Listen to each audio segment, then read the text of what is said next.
pour me régler. Hein. Si tu sens que c'est pourri, après, tu ne pas.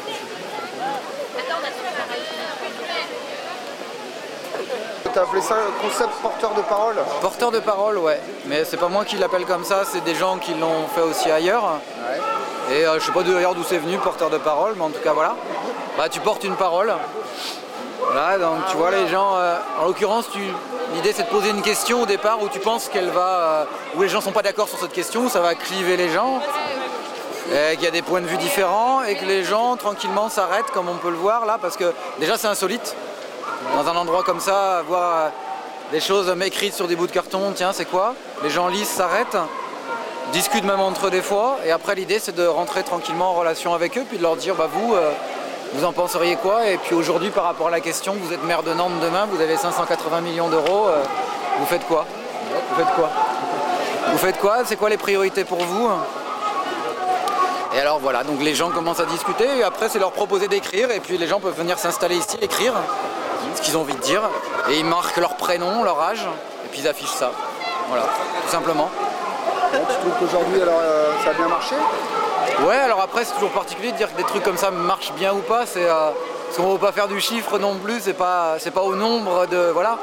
Parce qu'il y a, je sais pas, il y a des centaines de gens qui sont arrêtés, qui ont lu mais qui n'ont pas écrit, mais peut-être qu'il s'est passé quelque chose dans leur tête par rapport à ça et j'en sais rien quoi. Mais si déjà il s'est passé ça, alors oui, ça a marché pour répondre au truc, mais à la question, mais là il y a plein de choses écrites. Moi ce qui m'intéresse aussi c'est de voir les gens qui s'arrêtent, pas forcément qui écrivent, mais qui se disent tiens, je suis en lien avec les autres aussi dans cette ville. Il y a des gens dans un quartier, Philippe, il a 56 ans, il a écrit ça. J'avais pas pensé à ça, tiens. J'avais pas pensé que si j'avais 580 millions d'euros, je ferais ça. Voilà, tout simplement. Et ça met du lien entre les gens, je trouve. C'est ça qui m'a trouvé intéressant là-dedans. Alors les questions marrantes que tu as pu poser, quoi, tu fais régulièrement Pas régulièrement, j'aimerais bien qu'on fasse ça régulièrement, mais je n'ai pas fait suffire. Là, il y a un an, ici même à Nantes, on avait demandé, posé la question, ça vous fait quoi l'argent? Ça vous fait quoi l'argent, tout simplement? Et là, les gens, pareil, comme aujourd'hui c'est arrêté, voilà, écrit. Je sais pas, ça peut être des questions un peu provocantes, choc, mais en même temps, comme je disais au départ, qu'on sait que les gens vont pas être d'accord dessus. Pour voir les différents points de vue voilà, qui peuvent s'exprimer, que les gens puissent voir ça. Et puis il y a un truc aussi important dans ce que moi qui me plaît là-dedans dans ce genre de choses, c'est que dans l'espace public on est matraqué, il n'y a qu'à faire un tour de... Bonjour. On est matraqué de publicité, voilà, de caméras, de vidéos, protection apparemment, c'est plus de la vidéosurveillance maintenant. Voilà. On est matraqué de ça. C'est pas le premier là, présentement? Moi le premier, ouais, sauf que je sais, voilà, voilà, sauf que j'ai parlé avec toi un peu avant, je sais, voilà. L'idée c'est de créer un rapport de force. On a perdu d'avance, mais tant pis, l'essentiel c'est d'essayer et de matraquer avec d'autres images dans l'espace public qui soient des mots de gens qui réfléchissent, qui pensent, qui ont des idées sur des choses qui les concernent directement sur la politique. C'est voilà. aussi de la résistance à l'agression publicitaire. Ouais, ouais, c'est une forme comme d'autres de résistance à cette agression-là, ouais. Face à des injonctions, c'est une question. Oui, bah oui, d'accord, ouais, bien sûr. De se dire, ouais, toutes les injonctions qu'on peut voir quand on se balade dans l'espace public. Et puis, je sais pas, dans l'espace public, il y a des codes, on s'arrête pas pour parler aux gens. Et là, tout d'un coup, les gens, ils s'arrêtent de lire un truc, et s'il y a deux personnes côte à côte en train de lire la même chose, tout d'un coup, ils vont commencer à se parler, elles se connaissent ni d'Ève ni d'Adam, elles vont jamais se revoir, mais il y a les codes habituels qui sont brisés, de proximité physique, voilà. Donc voilà, ce genre de dispositif d'installation permet de créer ça aussi.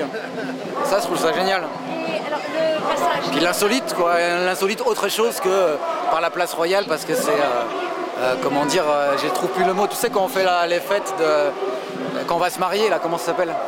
Les enterrements de vie de jeune voilà, les enterrements de vie de jeune fille où on est déguisés comme des cons ou des connes, et pardon pour celles qui le font et ceux qui le font, hein. Mais c'est très bien de le faire, mais voilà, il y en a marre de voir que ça dans un espace public. Ou alors des gens qui distribuent des tracts pour la FNAC ou pour le bordel. Voilà, il y a autre chose qui peut se faire. Voilà. Merci d'investir l'espace public.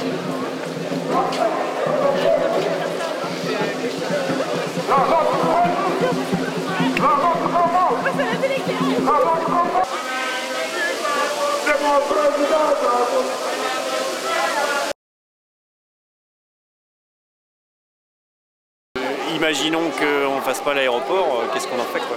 Voilà. Et puis au départ, il y avait plein de gens qui étaient partis sur est-ce qu'on peut pas,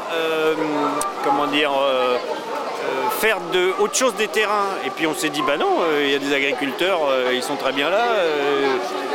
L'agriculture doit garder sa place, donc il ne s'agit pas de récupérer ces terrains-là. C'est pour ça qu'après, ça donne plus quelque chose de urbain. Donc c'est les citoyens à Nantes, il y avait une logique, quoi. Ça marchait quoi, de ce côté-là. Mais il y a des trucs qui sont résultés. Mais il y a le résultat, mais il y a aussi le fait que tout le monde spontanément se mettent à discuter sans se sentir ni agressé ni pris par la main, genre vas-y, tu vois. Donc ça c'est vachement bien, ça marche bien. Construire des logements pour les sans-papiers et donner le reste de l'argent pour contribuer au transport en commun gratuit. Voilà. L'aéroport, ça te fait pas rêver alors? Ah, pas du tout, non, pas du tout. Je pense qu'il y a plus utile que... Plus utile, ouais, il y a plus utile. Ça veut dire que tu prends jamais l'avion quand même. Bah, l'avion, ça reste utile pour les longs déplacements, très longs déplacements. Mais surtout quand on a des aéroports quand on crée un aéroport entre deux aéroports déjà existants, en fait, on voit l'inutilité. Surtout qu'on pourrait construire une deuxième piste à l'aéroport qui est déjà en... 580 millions d'euros, toi t'en fais quoi? J'en fais quoi? Déjà j'essaierai d'écouter un peu ce que disent les Nantais dans un premier temps. Parce que je crois qu'il y a une forte demande en termes d'éducation, de social, de logement et de création d'une économie verte. Donc l'opinion publique est de plus en plus concernée par l'environnement et l'écologie. Alors là on est un peu en décalage avec un projet du siècle dernier et puis des infrastructures de béton qui vont manger des terres agricoles. Donc au moment où même on passe au XXIe siècle, on arrive dans une crise écologique sans précédent.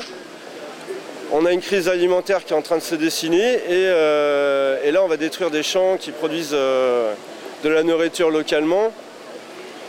Et on va complètement déstructurer tout un réseau de micro-entreprises et puis on va complètement désorganiser l'économie locale d'un village pour faire la place à des multinationales qu'on connaît bien, Vinci, donc, en l'occurrence, qui bétonnent à tour de bras.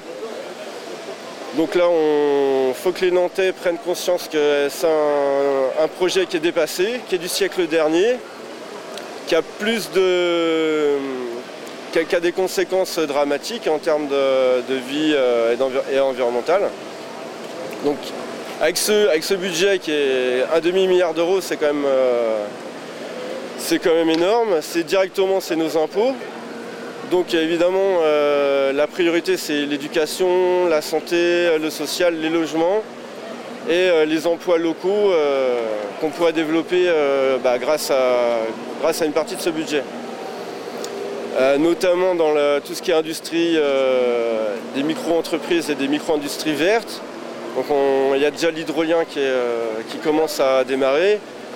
On a pris énormément de retard sur le photovoltaïque et puis sur plein le thermique. Donc en fait il y a un immense potentiel dans l'emploi, dans l'écologie, dans la rénovation, dans la construction.